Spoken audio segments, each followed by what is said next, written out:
Nuevamente, buenas tardes a todas y a todos. Muchas gracias por estar en nuestra penúltima sesión de los talleres de casos clínicos de patología oral, organizada por la Cátedra de Patología Oral y Patología y Diagnóstico Oral. Perdón. Hoy tenemos el orgullo de tener a una de nuestras residentes como expositora, a quien las voy a presentar en este momento. Ella es la doctora Valeruska Sánchez, cirujana dentista, egresada el año 2012 de la Universidad San Sebastián, sede Concepción. Tiene un diplomado en atención primaria y salud familiar, la Universidad de Concepción, me imagino. Diplomado de patología de los huesos maxilares, Pontificia Universidad Católica de Chile. Como les decía, nuestra residente de la especialidad de patología oral y maxilofacial de la Universidad de Valparaíso. Así que, doctora Sánchez, muchas gracias por estar acá con nosotros. Vamos a dejar ahí la pantalla para que puedas presentar nuestra penúltima sesión de este año.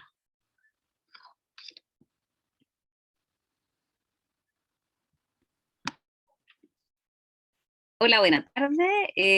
Agradezco la invitación ya de esta penúltima serie de taller de casos clínicos organizado por nuestra universidad, de la Cátedra de Patología Oral y Diagnóstico Oral. Bueno, yo soy residente de la especialidad de Patología Oral y esta tarde vamos a conversar y exponer el caso de nuestro paciente.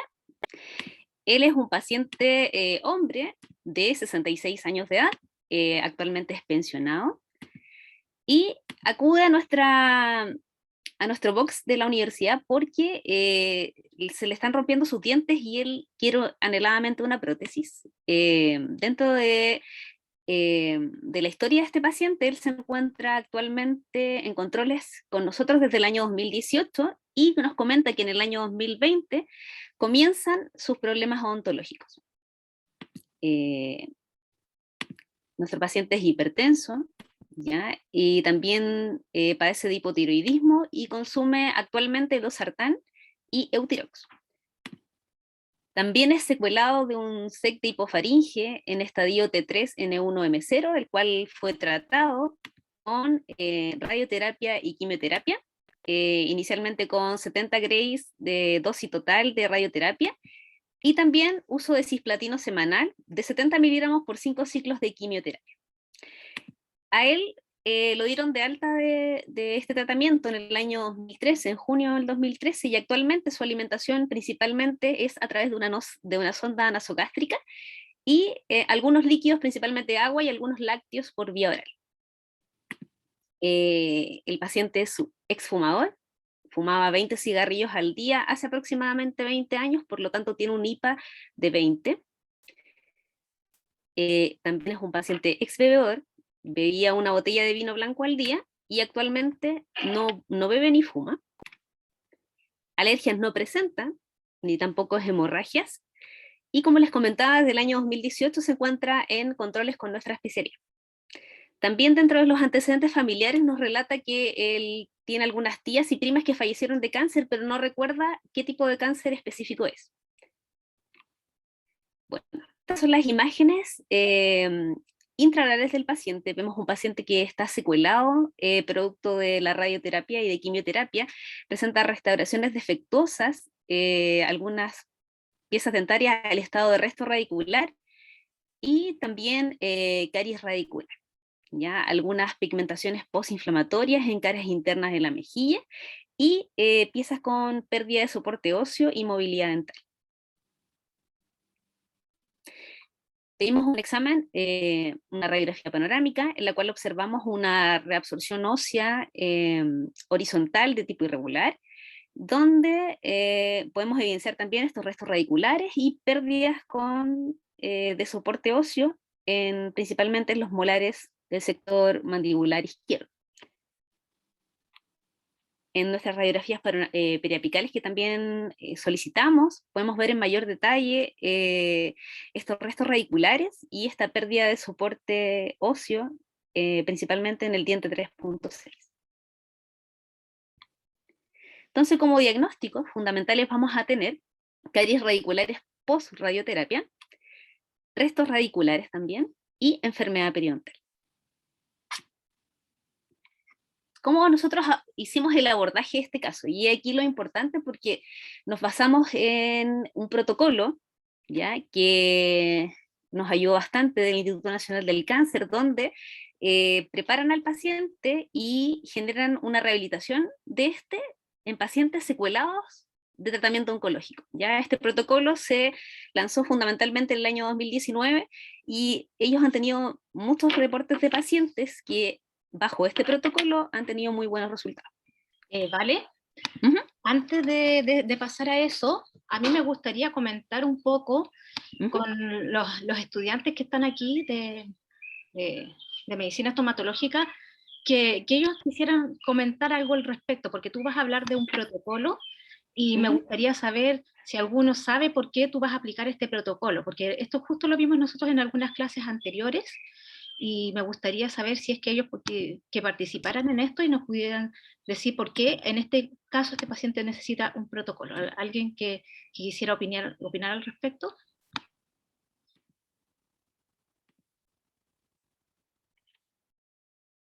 Por aquí dice Consuelo Gallardo por probabilidad de osteoradionecrosis. Claro, eh, Ujú. una cosa importante como para recordarles, ¿cuántos años lleva el paciente con el tratamiento de radioterapia? Fue dado de alta el 2013, por lo tanto lleva como 8 años más o menos de alta. Claro, y eso es súper importante porque en realidad, aunque lleve 8 años, 10 años, en realidad el riesgo va a permanecer permanente. No hay una cantidad que diga, no, 10 años y después no pasa nada, esto es permanente. Entonces, por eso es súper importante que coloquen ojo con estos protocolos, porque no es llegar y hacer una extracción, una exodoncia en estos pacientes. Dale nomás. Muchas Ujú. gracias. Sí, como bien decía la doctora Karina, por eso en el Instituto Nacional del Cáncer se hace ese levantamiento de protocolo en el año 2019, más que nada para poder realizar un mejor manejo de los pacientes secuelados de tratamiento oncológico. Y como bien decía la compañera acá, por riesgo principal de osteoradionecrosis. Entonces nosotros llevamos este protocolo a nuestra realidad de la universidad y planificamos en su momento 2 pabellones, uno en el mes de octubre y otro en el mes de noviembre, donde planificamos en el primer pabellón desfocar los dientes 3.2, 3.1, 4.2 y en el mes de noviembre 4.5, 3.6, 2.4 y 2.5. Dividimos cada uno de los pabellones en una fase prequirúrgica, una fase quirúrgica y una fase postquirúrgica. Voy a detallar a continuación cada una de ellas. En la fase prequirúrgica, fundamentalmente, nosotros explicamos y firmamos consentimiento informado sobre la acción que vamos a realizar en el pabellón y indicando riesgos y complicaciones fundamentalmente de la osteoradionecrosis. Luego, previo a la desfocación, nosotros dejamos medicado a nuestro paciente con pentoxifilina de 400 miligramos y tocoferol de 400 unidades internacionales. Lamentablemente, pentoxifilina últimamente en el mercado por un tema de stock de laboratorio está con baja producción, por lo tanto cuesta encontrarla. Y Un poquitito. Y otra cosa importante que Ujú. nosotros estuvimos indagando en eso es que la pentoxifilina no se siguió tampoco fabricando, vendiendo porque tiene muchos efectos colaterales. Se ha visto que tiene muchos efectos colaterales en los pacientes y por eso se ha disminuido su venta. Eso es súper importante porque está como dentro de todos los protocolos clásicamente descritos y al momento que nosotros nos vimos frente a la indicación de esto, el paciente recorrió todas las farmacias buscando la famosa pentoxifilina, no se pudo hacer. Y otra cosa importante que también hay que considerar que a veces nosotros mandamos a hacer los medicamentos en recetario magistral. Y en ese sentido, cuando fue recetario magistral, tampoco lo estaban haciendo. Entonces, eso es súper importante que ustedes lo consideren al momento de ver los medicamentos, que también estén disponibles para los pacientes. Eso. Exactamente. Y como a modo de alternativa, como bien dice la doctora Karina, encontramos la alternativa de cilostazol de 100 miligramos más la fusión de tocoferol, ¿ya? Que técnicamente en la literatura lo pueden encontrar como cito, un comprimido de cada uno de estos fármacos cada 12 horas por 30 días, Y también una medicación 1 hora previa a la cirugía de amoxicilina, y en alternativa de los pacientes alérgicos utilizar clindamicina de 600 miligramos. En la fase quirúrgica, principalmente nosotros hicimos el procedimiento en un pabellón. También se puede hacer en una sala de procedimientos de cirugía menor, manteniendo siempre la asepsia de la región facial y cervical con clorexina al 2%. Utilizamos campos estériles y también en un primer momento una anestesia local de lidocaína al 2% con vasoconstrictor, y en un segundo momento utilizamos mepivacaína al 3%. También larvas de PRF y suturas que en un momento ocupamos nylon de 4.0 y en un segundo momento de seda de 5.0. Acá les voy a explicar un poquito cómo fue el esquema que nosotros utilizamos basándonos en el esquema de Crown del año 2001. Fundamentalmente, cómo se realizó la extracción de las larvas de PRF. Fundamentalmente, se extrajeron 10 ml por cada tubo. Nosotros en este caso ocupamos 2 tubos. Se introduce todo este tubo a una centrífuga a 2700 revoluciones por minuto por 12 minutos y se obtiene este resultado. ¿Ya? Nosotros en este resultado vamos a tener una zona que es de menor concentración plaquetaria, una zona intermedia con alta concentración plaquetaria, una zona con una capa leucocitaria y también una zona de células rojas. Nosotros generalmente vamos a eliminar la zona de células rojas y solamente vamos a utilizar el fragmento de alta concentración de plaquetas, la capa leucocitaria, para poder utilizarla como una membrana y poder cerrar nuestra herida. Acá tenemos imágenes del procedimiento en colaboración con la doctora Daniela Cabañola y la doctora Karina Cordero, quienes llevaron a cabo el pabellón de ese día. Nosotros obtuvimos este resultado, que fueron estas 2 larvas de PRF, ¿ya? En el primer momento donde se extrajeron las piezas 3.2, 3.1 y 4.2. Dentro de la fase postquirúrgica, nosotros hicimos un control SOS 24 horas después y un control posterior a las 2 semanas, donde hicimos el retiro de la sutura y dejamos con la indicación de un antiinflamatorio, que en este caso ocupamos Celecoxib de 200 miligramos, un comprimido al día, solo por 3 días. El paciente por lo general no relató molestias y aquí están las fotografías control posterior a las 2 semanas, donde observamos en el primer momento quirúrgico, donde ya vemos afrontada toda la reconstrucción mandibular y también algunas heridas que están con algunas dehiscencias producto de que habían sido 2 semanas previas de la extracción de estos restos radiculares. ¿Ya? Quisiera comentarles un poquito del cilostazol y por qué lo ocupamos como alternativa. Como bien decía doctora Karina, nosotros este fármaco, la pentoxifilina, estaba principalmente ya descontinuada de algunos laboratorios, incluso cuando nosotros indicamos por receta magistral, y la alternativa que encontramos fue el cilostazol. Principalmente este es un fármaco derivado quinolonico liposoluble que va a inhibir de manera selectiva y reversible a la fosfodiesterasa número 3. ¿Qué va a generar localmente? Va a suprimir la agregación plaquetaria, va a ser un vasodilatador arterial periférico directo, por lo cual se utiliza frecuentemente en enfermedad vascular periférica por síndrome o síntoma de claudicación, ¿ya? Que es cuando durante el ejercicio duelen las articulaciones periféricas por bajo flujo sanguíneo. Y la farmacocinética de este medicamento se administra por vía oral, 100 miligramos cada 12 horas, se distribuye principalmente en un 98% en proteínas plasmáticas. Su metabolismo va a ser mediante citocromo P450, metabolismo hepático, y su excreción va a ser renal. Por lo tanto, hay que poner mucho ojo ahí con pacientes que presenten alguna insuficiencia renal, ¿ya? Alguna insuficiencia hepática, porque estaría contraindicado con este tipo de pacientes. Fundamentalmente, ¿cómo funciona este medicamento? Va a actuar a nivel de 3 células, que va a ser las plaquetas, el músculo liso vascular y el cardiomiocito, la célula cardíaca. Generalmente, al aumentar la adenosina a nivel extracelular, va a generar que en el músculo liso vascular va a provocar relajación, por lo tanto va a aumentar la circulación periférica sanguínea. A nivel plaquetario va a inhibir la agregación de las plaquetas, por lo tanto va a mejorar la vasodilatación, y a nivel del cardiomiocito va a generar contractibilidad de la célula cardíaca. ¿Ya?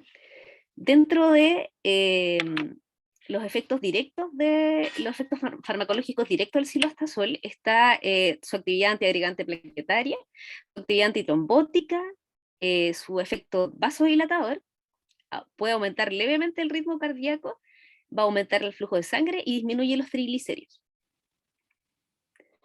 Este es un artículo que les quiero presentar, que fue publicado el año 2021 por la Universidad de Sao Paulo, Brasil, donde también documentan esta asociación de cilostazol con tocoferol en una paciente de 77 años, la cual está diagnosticada con osteoporosis y fue tratada con ácido zoledrónico por infusión.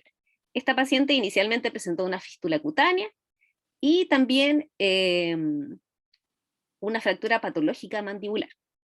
Inicialmente se indicó el tratamiento de pentoxifilina con tocoferol, pero generó reacciones adversas al medicamento, por lo tanto empezó con náuseas y dolor en el epigastrio, por lo tanto se modificó, como bien comentábamos anteriormente, por los efectos adversos que tiene la pentoxifilina, se cambió por cilostazol de 100 miligramos más la fusión de tocoferol.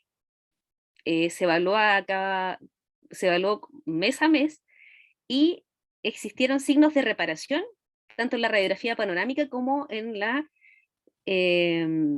el COMBI. Por lo tanto, 9 meses después de la fusión de cilostazol con tocoferol, se logró hacer un seguimiento del caso y se reparó la fístula cutánea y también se generaron signos de reparación ósea. Acá vemos la ortopantomografía, donde muestra 3 meses de post-terapia con cilostazol y tocoferol, y 9 meses después de la terapia, y ahí vemos signos evidentes de regeneración ósea.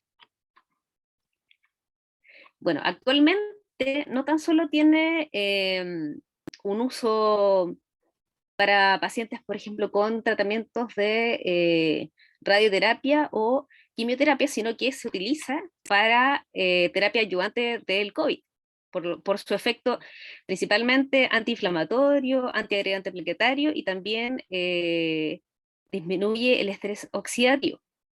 Se utiliza principalmente cuando la diana terapéutica es la fosfodiesterasa 3.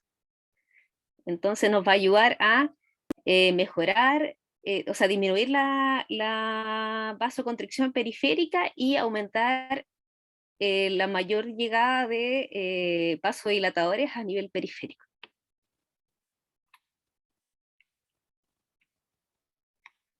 Bueno, ahí está la bibliografía y eso es lo que quería comentarles esta tarde para que lo puedan revisar. Ahí está la bibliografía, pueden hacer sus preguntas correspondientes o alguna ayuda, algún comentario que quieran también realizar, bienvenido. Sí, ahí el doctor Moreno está levantando la mano, así que le vamos a dar la palabra. Sí, bien, gracias Valeluzca. Solamente el problema es que de repente uno, al hacer este tipo de revisiones y de experiencia, surgen preguntas que en el fondo, porque en el fondo van como contra el sentido de lo que uno hace, ¿ya? Por ejemplo, ¿por qué dar un antiagregante plaquetario cuando lo que queremos precisamente post una extracción dental es que la sangre coagule, para que no haya sangramiento? ¿Qué puede explicar al respecto?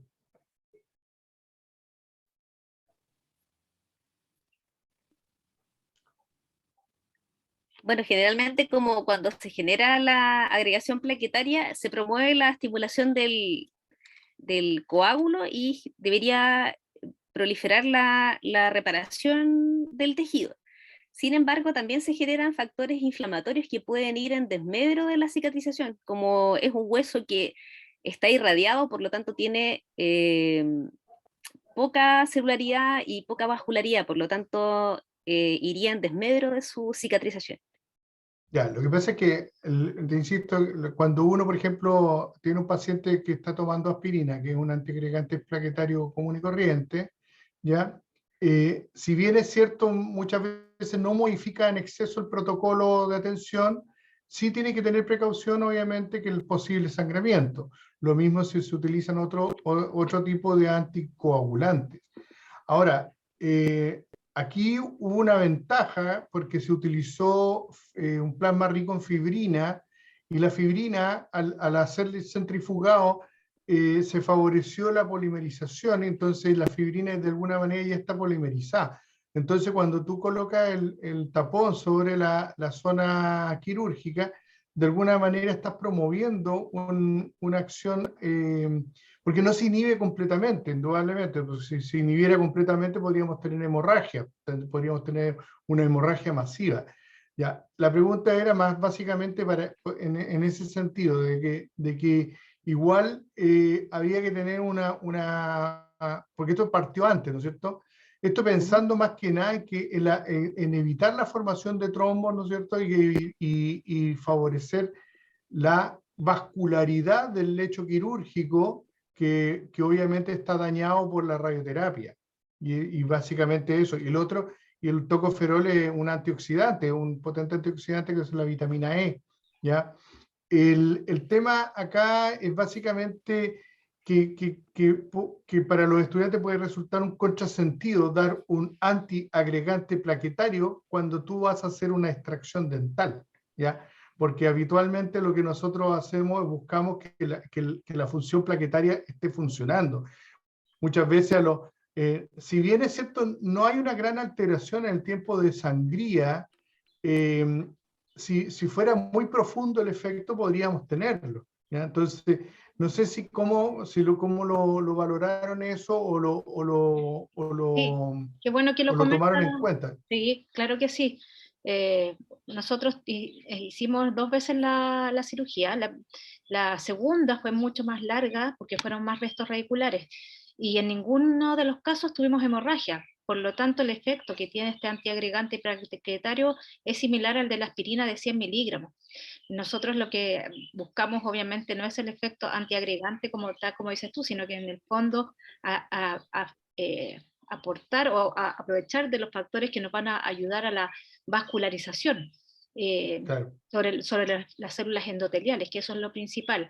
Pero sí, es súper bueno eso lo que tú comentas, porque no tuvimos problemas de hemorragia en ninguna de las 2 cirugías, a pesar de que, como les decía, la segunda fueron más dientes involucrados, fueron en prácticamente 3 cuadrantes que se hicieron y el paciente en todo momento anduvo bien. Así que por lo menos nuestra experiencia de estas 2 sesiones, no tuvimos hemorragia. Y otra cosa importante que a mí me llamó un poquito la atención que quería comentarles, la palabra larva, porque de repente hablar de larva suena como que fuera una larva de una mariposa y en realidad es preferible de repente utilizar otros términos como el fragmento de plasma rico en fibrina, porque tiene una forma de larva, pero está bien lejos de ser algo como de ser algún insecto o algo así. Si recuerden que, Damos cilindros, por último. claro, un cilindro, sí, o fragmentos de un plasma rico en Realmente, fibrina. sí. Lo que pasa es que Bueno, como se tiene en un tubo que gira, en el fondo genera un exacto. pellet más o menos importante.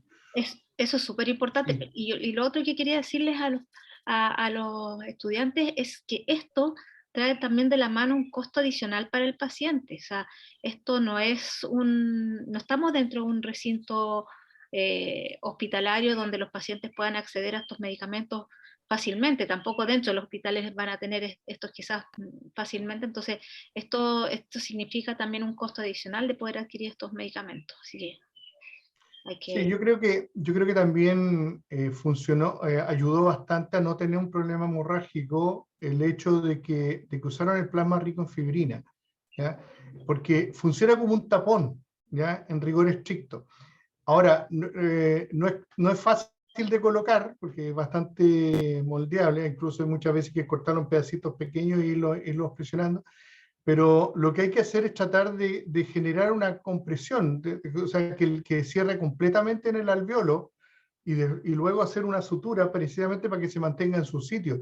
hay que recordar que para la cicatrización nosotros necesitamos que después los coágulos, en este caso la malla de fibrina del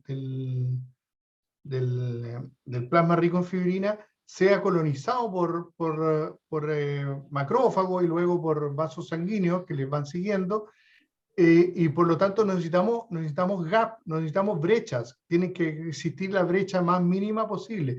Afortunadamente, como el plasma rico en fibrina es bastante maleable, ustedes lo pueden presionar bastante bien y eso ayuda mucho, ¿ya? Y de alguna manera favorece que sea colonizado con células que provienen desde el hueso y no tanto desde la encía, que es el gran problema que tenemos con una extracción simple.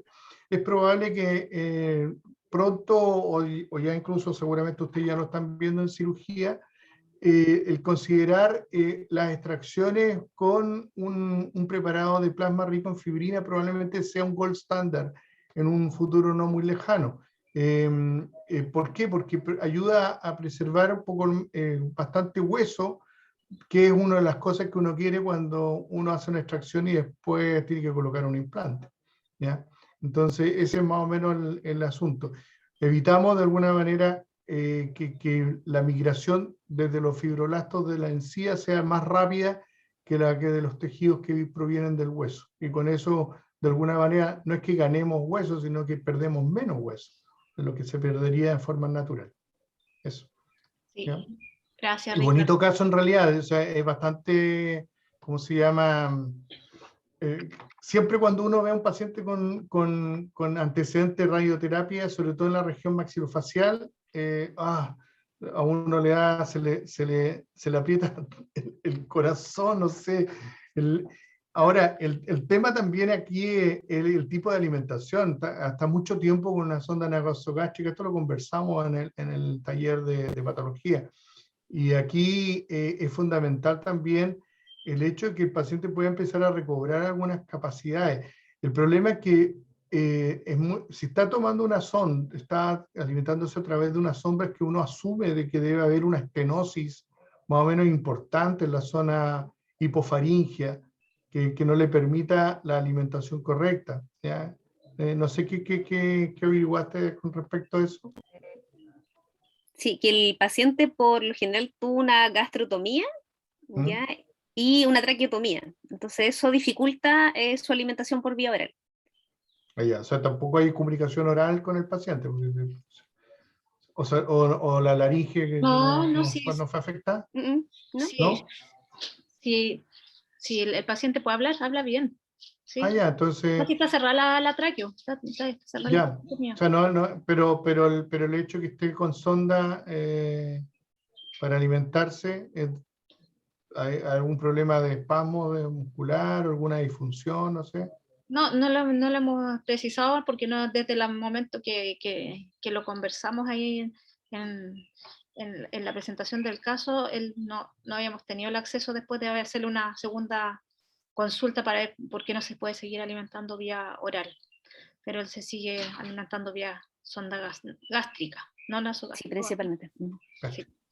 Y otra cosa importante, ¿vale? Si le puedes volver a las imágenes iniciales, porque en este caso, este paciente tiene la clásica imagen de las caries de radiación, que nosotros vimos en la clase, que justo tuvimos esa clase la semana pasada, entonces viene súper atingente a lo que estuvimos viendo nosotros y lo que le comentaba, que existe, para que de repente digan, hoy no, que esto está en los libros, están pacientes, acá no se alcanza a ver todas las lesiones, pero si de ahí nos muestra, tiene caries cervicales, tiene caries mesiales, el paciente no usa prótesis, pero tiene sus dientes con fracturas y quedan restos radiculares, y eso fue durante la pandemia, y porque durante la pandemia él no pudo salir, no tuvo acceso a su atención odontológica, tampoco a lo que es terapias preventivas, entonces para que vean lo importante del rol de la educación, antes de la radioterapia y después durante y posterior a la radioterapia. Los controles deben ser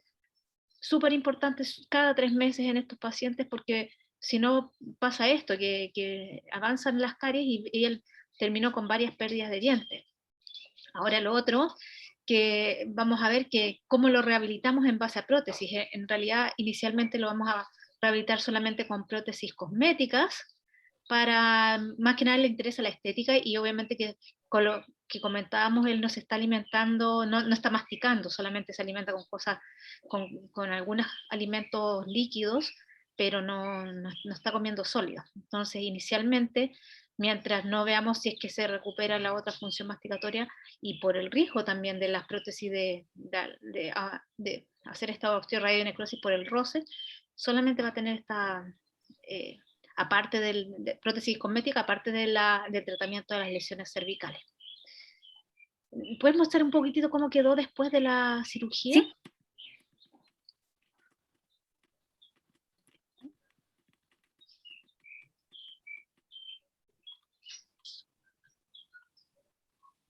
Claro, ahí si se fijan cómo quedó hasta ahora. Nosotros llevamos, ya va a ser la tercera semana, este jueves se cumple la tercera semana posterior a la última exodoncia. Sin embargo, la de abajo tiene un poco más de tiempo, y fíjense ahí cómo tuvo una buena, súper buena cicatrización. Hay si le puedes mostrar, en algunas zonas se ven unas donde está cicatrizando todavía de las últimas exodoncias, ahí y arriba también, ¿ya? Pero va, por lo menos ahí va bien, ¿ya? Esto es súper delicado, súper importante, que tienen que estar capacitados para hacer esto. Si ustedes en algún momento trabajan en un CESFAM o algún servicio privado y no disponen de los elementos como los que nosotros estamos comentándoles, hagan la derivación a cirugía o a especialistas como nosotros de patología oral, para que podamos darle este tratamiento y evitar las complicaciones. Con esto no vamos a decir que a lo mejor el paciente no va a tener complicaciones y que se anulan a cero, pero disminuimos bastante el riesgo. Porcentajes, en realidad no hay muchos estudios al respecto, así que solamente tratar de hacer siempre lo mejor que uno pueda, con las mejores herramientas, tratando de adaptar los protocolos a lo que uno tiene disponible, pero en estos casos hay que ser muy cuidadoso con este tipo de tratamiento. Así que eso por mi parte, muchas gracias, Vale. No sé si hay alguien que quiera preguntar o comentar alguna otra cosa. No, buen caso. Gracias. De nada. Bien. Entonces, si quieres puedes dejar de compartir.